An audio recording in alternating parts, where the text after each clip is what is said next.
Congolais viva! Viva! Maman viva! Viva! Bilenge viva! Viva!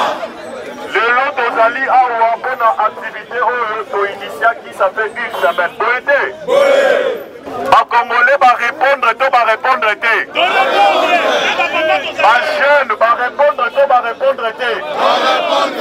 Bilenge va répondre, tout va répondre. Alors, nous autres s'organiser. Papa, est-ce que va répondre, tout va répondre? Nous autres, nous dans la Mutuna.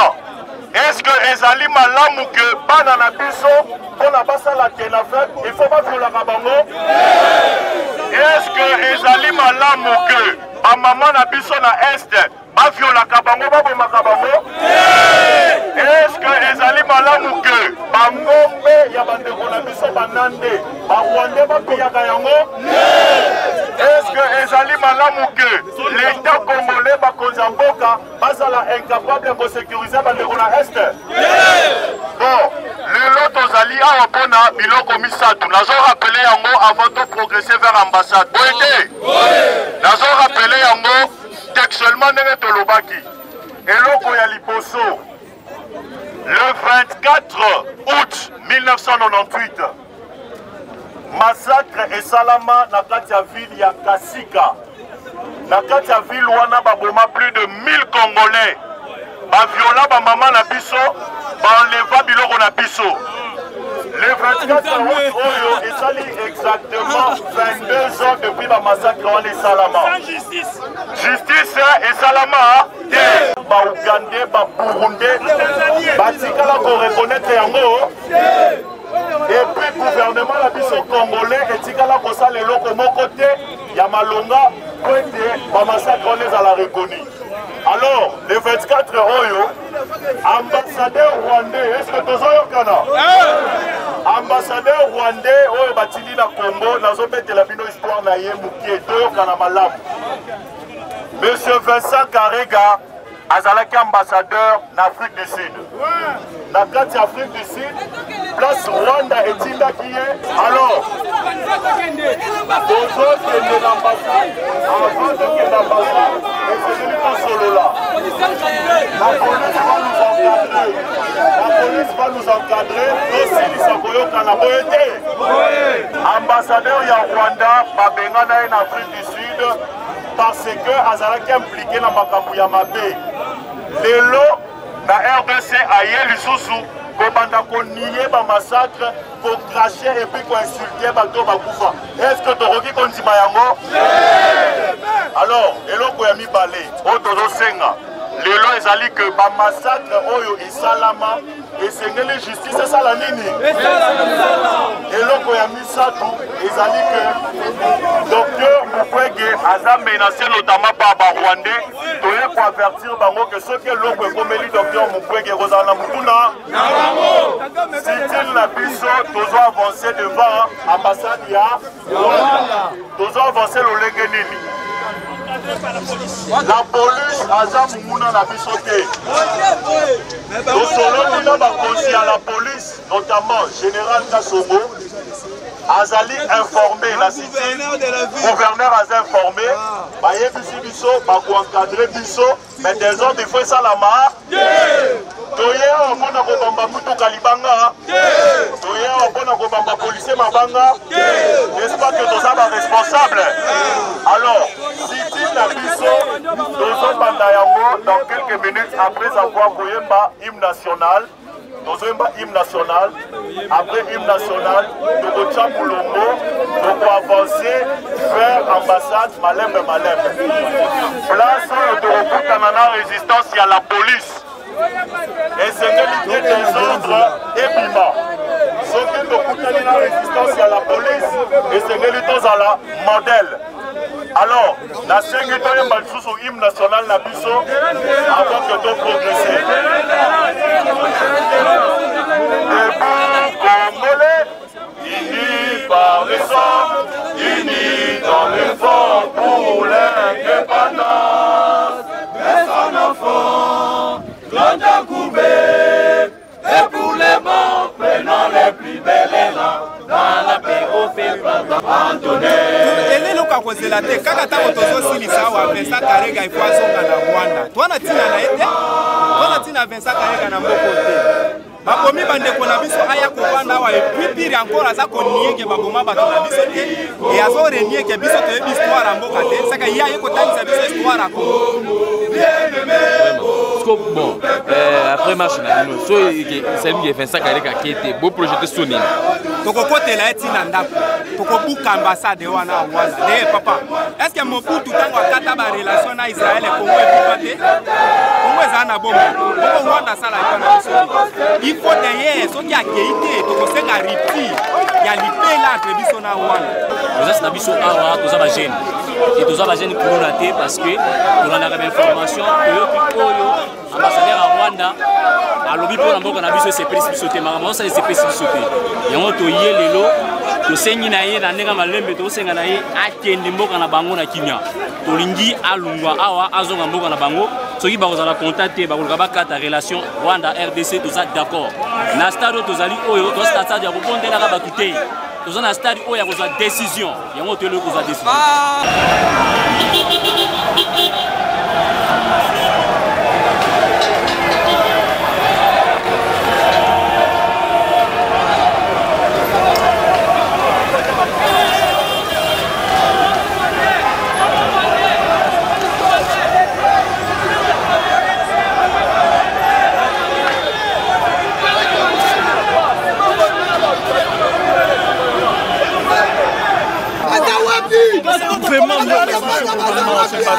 Pouvoir mignon, c'est quel pouvoir? Quel pouvoir ça?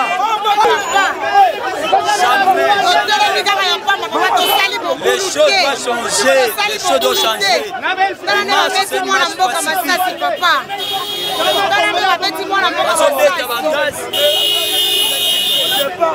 Vraiment c'est déplorable, on ne sait même pas comment faire parce que les policiers, les militaires sont en train de déclarer ouvertement qu'ils sont mal payés. Mais au moment où nous sommes en train de déclarer qu'on peut se libérer notre sol, nos frères qui sont à l'est là-bas, qui sont en train de subir les traitements inhumains. Mais voilà ce que nous subissons. Voilà ce que nous sommes en train de connaître. Ce matin même, on vient de tirer à coup portant un militaire qui n'a rien fait. On n'a rien fait ici, mais vraiment c'est déplorable. Je ne sais même pas quoi dire parce que ça dépasse mon entendement. Ça dépasse vraiment, je suis très émotionné de voir un jeune garçon qui vient de tomber ce matin même. C'est vraiment déplorable. Bazako Senga, liberté en Mboka na biso. Batik en Mboka na biso libre parce que les Rwandais ont infiltré notre pays. Bakotia wa Bandakala. C'est pourquoi Honoré Mbanda a déclaré la balkanisation de notre pays. C'est ça. Alors yango anande tozako to continue kati ya mouvement oyo pour défendre notre cause.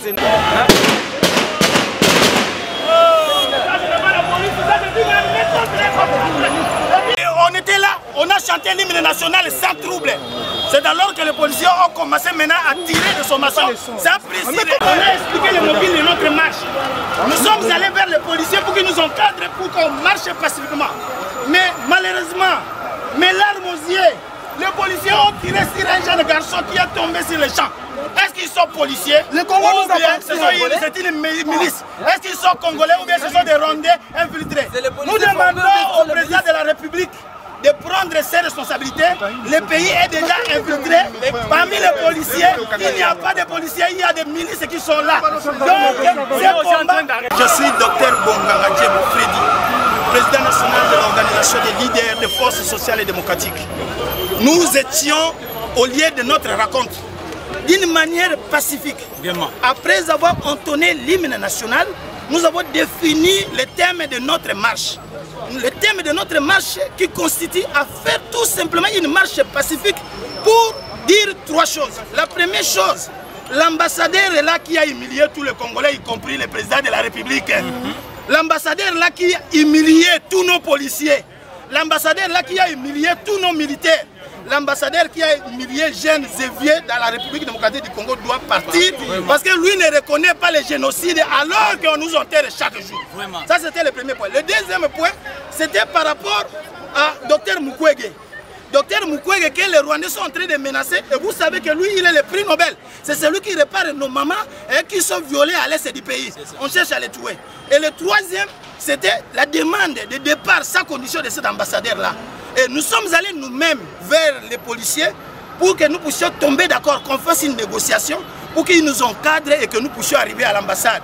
À notre grande surprise, à notre grand étonnement, les policiers commencent maintenant à tirer sur nous à bout portant. À tel point qu'il y a un jeune qui a atteint par des balles réelles. Et non seulement ça, ils ont pris tous les jeunes là qui sont entrés, ils les ont pris pour une destination inconnue. Donc nous sommes en train de dénoncer cela. Nous voyons que le pays est infiltré par des Rwandais. Ce que nous devons faire, on doit demander à tous les Rwandais qui sont dans notre territoire de quitter, à commencer avec ceux qui sont au niveau des institutions, ceux qui sont dans des sociétés et ceux qui ont pris nos villages à l'est du pays. Donc le combat entre les Rwandais et les milices sera maintenant un combat long, populaire, et la guerre doit rentrer là où elle est venue. Quel est l'intérêt du journal pour nous faire ça? Tout ce que le président de la République disait, c'était pour son poste présidentiel. Depuis qu'il a eu ses postes, où est la base? Est-ce qu'il entend encore la voix de la base? Jamais. Nous sommes toujours comme ça. Il va voir tout ça. Il ne va pas réagir. Il va voir tout ça, il ne va pas réagir. Moi, il a vu tout ça, il ne va pas réagir. C'était pour leur intérêt personnel, pour l'épanouissement de leur famille. Ce n'était pas pour l'épanouissement de la sécurité des ex-Congolais. C'était pour la sécurité des Congolais. Mais tout ça, on n'allait pas vivre ça. C'est réellement, mais c'est Félix les deux, au-dessus de la République des intérêts des Congolais. Mais pas tout ça. Qui est l'ambassadeur Karega on demande pas l'expulsion de l'ambassade de Rwanda.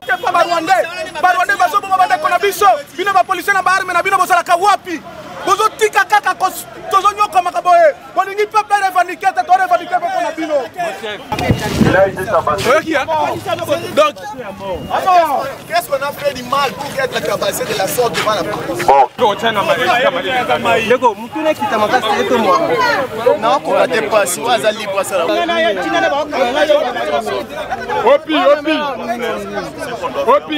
Nous, la génération d'activistes de la RDC, nous exigeons le départ immédiat de M. Vincent Karega et nous nous rassurons que nous ne baisserons pas les bras tant qu'il ne sera parti, quoi que la police puisse faire, quoi que voilà la suite aux conséquences. Il y a une photo qui est il y a un hôpital quelque part. Non, non,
ambassadeur Oyo Vincent bamort esalami ebele bamassacre esalami ebele na mboka na biso Congo barwandais nemo bazali auteur po baneke bomoni rapport mapping oyo depuis 2010 si lelo ezali mise en application te. Nous exigeons que le rapport mapping soit mis en application. Tozosenga même soutien ya ndeko na biso Denis Mukwege oyo azali menacé par James Kabaré. C'est pourquoi biso tolobi ete ambassade oyo esengeli ekangama relation diplomatique ya RDC na Rwanda ekatana na mokolo ya lelo bayeba yango parce que tokotika te tokolemba te tolingi te toyebi te toyebaki ke bakoluka toujours kaka bareprive biso baintercale biso mais tolobi tokotika te akokende. Il y aura des actions qui seront menées. Batu bakokufa pona Rwanda, ma relation wana il faut ezala ekatana babele pour que ça Chilombo il doit partir minduka bimisi awa atina ngona est yo Chilombo yo ali Kasaye ozo protéger ba Rwandais pour assimiler ba Rwandais il dépasse partir na fait kufa na Congo ba on protéger ba Rwandais à 0 mètre ambassade ya Rwanda to kolongwa te ba bete ba boma ba fois oye koya eya leo toloba ba gaz na mabu leo toloba to meli ba gaz ole ba police sa msala malamu bato babeta so masasi ba lo anglais bato babeta so masasi ba lo ba Kenya Rwanda est-ce que la police à Congo et puis on a que police dans la police et ali armée infiltrée bala qui tenir la police wali la policier te to affronter bango ba boma biso pour na Congo mais biso na Chilombo to kosilana parce que Chilombo a protégé ba Rwandais ba témoin je prends le monde entier à témoin regardez comment va protéger l'ambassade de Rwanda même docteur Mukwege va protéger que boete Rwanda lo bien boma Mukwege est-ce que c'est un soldat si quand on protéger les terrains à Rwanda to ali ya et ben les bakangi ba kena biso tozama boko pamba bakangi ba to suba kena ba na tozama boko pamba nini bana Rwanda abotoli minebu. S'il vous plaît, dans un état occupé, il n'y a pas d'état de droit. Nous sommes occupés. Nos alliés à la 0 mètre ambassade à Rwanda. C'est ça l'état de droit. Rwanda a botoli minebu. Ambassadeur Azali assassin. Aboui Batafik d'ici Batindi. Un assassin. Qui ne peut protéger un assassin. Doit partir. Qui ne peut protéger un assassin dans notre pays. Rwanda na Congo. Rwanda na Congo. Réputé congolais a protégé les Rwandais. Négatif. Nous sommes Congolais, tous sommes libres. Regardez le déploiement policier. Dans la casse de la Cometa. Il ne faut pas accepter ça. Donc, ça marche jusqu'à ce que l'ambassadeur a manqué respect par les Congolais, a marché contre le Mokanabiso, contre Bango, le génocide, le Samina Congo. Là, comme on a dit dans un côté, biso to côté les matos, to marché, to ça va city. Nicolo Nyonso, Timo Kolo, ambassadeur Oyo, a côté de Ok, tous sont rassemblés, tous sont morts.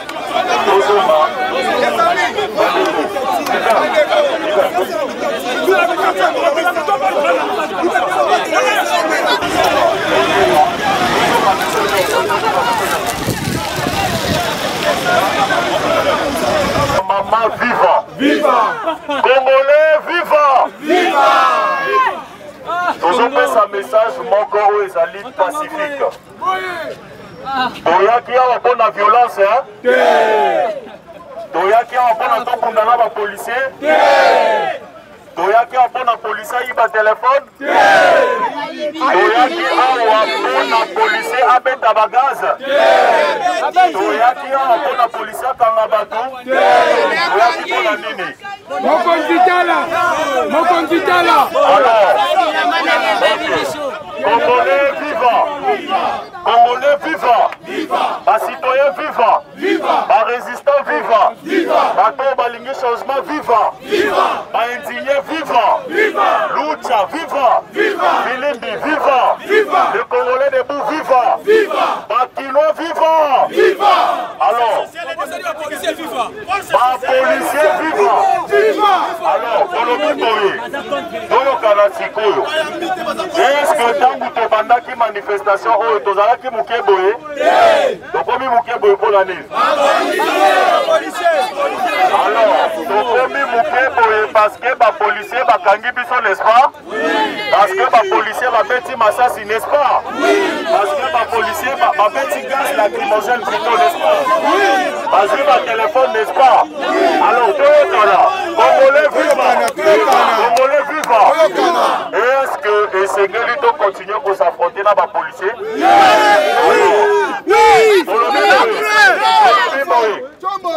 boyebi Congo kendaka liboso te mpona nini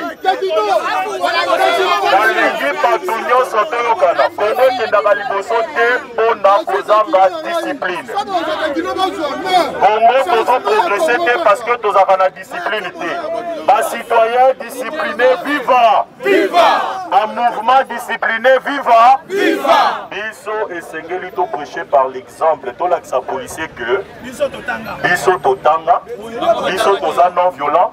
Biso toza pacifique. Et puis Biso to ki ko bundana bangote. Toyokani.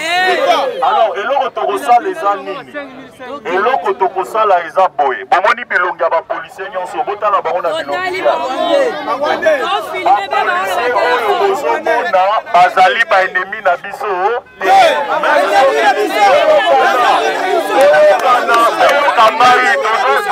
la pona tokabwana na malamu bapolisier bozomona baza ba ennemi na biso te bapolisier bazosala congolais discipliné viva. Alors tozonga no nsima suma moke tozonga nalobi boye soki tozoyokana te seke toza discipliné te nalobi bapolisier oyo bozomona oyo bazo-exécute baordre oyo bakonzi na bango bazopesa baordre wana ekoki kozala discipliné tozopanzana na quelques minutes toyokana bien. Les policiers bozomona bazo-exécuter baordre ordre ya liboso bagénéraux na bacolonel na alors eloko tozosala eza nini toyaki sitine to toyaki sitine te baorganisateur bazali to baza te organisateur l'un des organisateurs ya sitine oyo aza liboso na bino to aza liboso na bino te bamouvement nyonso oyo ezali awa eza na barepresentant na bango to baza te alors tosolola tozala en ordre nakopesa micro na deux autres organisateurs y compris papa mpona kosala boye tolobaki sitine ezobanda heure nini ezobanda na 10h boye te toyaki awa depuis 8h 9h 10h boye te objectif na biso ezalaki tosala sitine devant ambassade ya Rwanda boye te est-ce que tokoki kopermettre que Rwandais moko boye na kati ya mabele na biso afinga bandeko na biso bakufa est-ce que tokoki koautoriser que Rwandais moko boye parce qu'aza ambassadeur a craché sur bamort na biso tokoki koautoriser kotolérer que Rwandais moko oyo babengana na Afrique du Sud likolo ya buzoba na ye akoka kofinga 80 millions de Congolais. Alors, tant que toye kosala sitine, totie point de rassemblement, cour de cassation. Boyete, tant que tosangani tokomi biso nyonso ebele, topesaki mot d'ordre pour que tosala makambo na kimia. Boyete, nani abandi bagaz? Nani abandi kopanza? Ok, sikoyo toloba. Neti bango bapanzi biso. Neti babeti bagaz. Toza air nini na ba téléphone na biso. Tolobaki ke eloko oyo tobandi nango ezali série de campagnes où il faut continuer. Donc, il n'est pas président de la République, donc il est la ministère des Affaires étrangères, donc il est à Makolotine, à Goma, à Sid, qui vous et pas Paul Kagame, on a connu ça, on a des policiers, on va foutre 120 000 francs. Azelaka a profité quand on a des ordres pour nous avoir un téléphone. Bon été.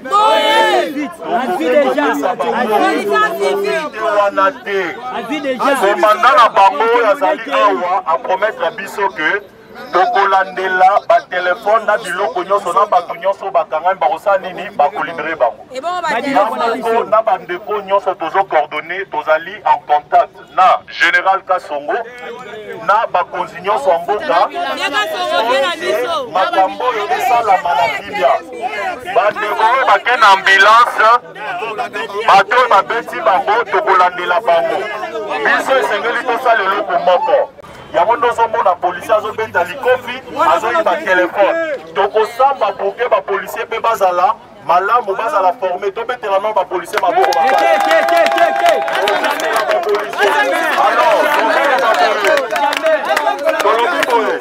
tozoyemba hymne national lolenge tobandaki na hymne national na biso